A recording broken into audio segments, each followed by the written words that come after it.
أعوذ بالله من الشيطان الرجيم. بسم الله الرحمن الرحيم. الحمد لله رب العالمين، والصلاة والسلام على أشرف المرسلين سيدنا وحبيبنا محمد صلى الله عليه وسلم.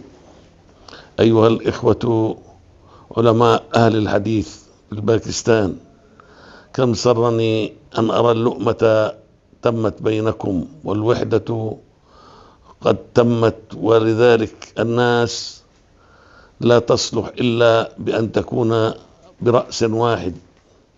ففي السقيفة لما وقف سيدنا عمر بن الخطاب وأبي بكر وأبي عبيدة يريدون أن يصلحوا الأمر، فقال الأنصار: منا أمير ومنكم أمير.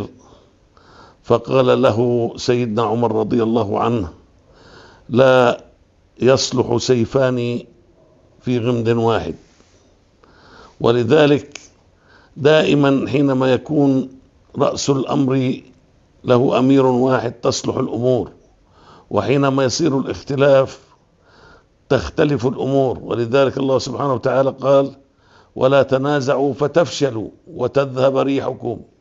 والنزاع يتم لما لا يكون الرأي واحد والقيادة واحدة. ولذلك أنتم علماء الأمة، أنتم من تعلمون الناس أن يستقيموا على الطريق، وليست هناك استقامة إلا لما يكون الأمر بقيادة واحدة. فالرسول صلى الله عليه وسلم يقول للذين يكونون ثلاثة في مسيرة، يعني يسافرون، قال: إذا كنتم ثلاثة فأمروا أحدكم. فما بالكم بعلماء اختصوا بالحديث الصحيح وبالسيرة الصحيحة وبالسلف الصالح أن يكون لهم عدة قيادات ويختلفوا فيما بينهم، هذا يضعف الأمر.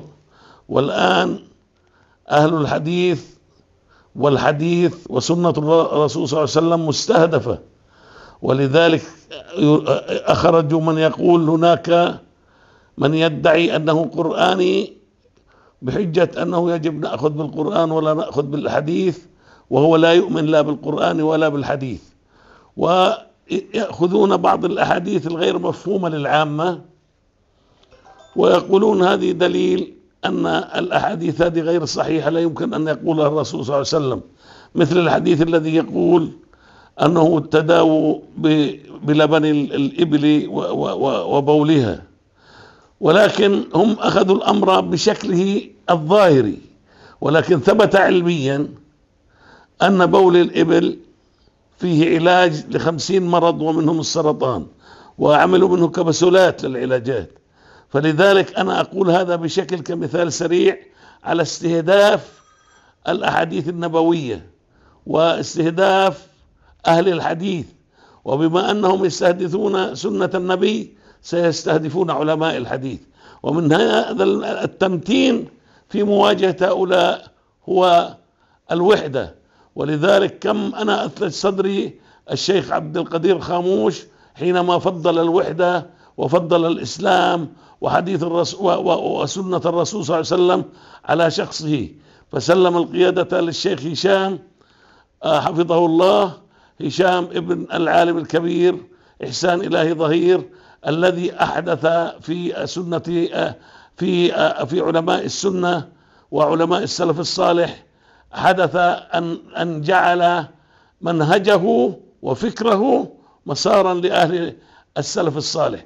نحن في العرب كنا نأخذ بعلماء العجم لما كانوا عرب، يعني كانوا يعيشون في العرب ويتكلمون عربي، يعني مثل البخاري ومسلم، هم كانوا يعيشون بين العرب، ولذلك نأخذ فيهم لأنهم يتكلمون اللغة العربية.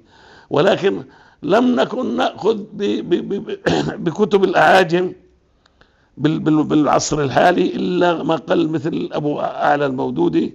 ولكن احنا أخذنا بكتب إحسان إلهي ظهير الشهيد رحمه الله، لأنه فكره نير كثيرا جدا، بحيث أنه كان مدرسة لمحاربة الشرك والقبوريين والتشيع وما إلى ذلك. فرحمه الله وجزاه عن الإسلام كل خير، وجعله في منزلة سيد الشهداء حمزة. لا أريد أن أطيل، أريد أن أكون هذه الرسالة خاصة. أوصيكم يا علماء أهل الحديث بمزيد من الوحدة وبمزيد من التآلف، وأشكركم على أنكم عززتم هذا الأمر، وانتقلوا لأن توحدوا كل علماء السلف وبقيادة الشيخ هشام. بارك الله فيكم، والسلام عليكم ورحمة الله وبركاته.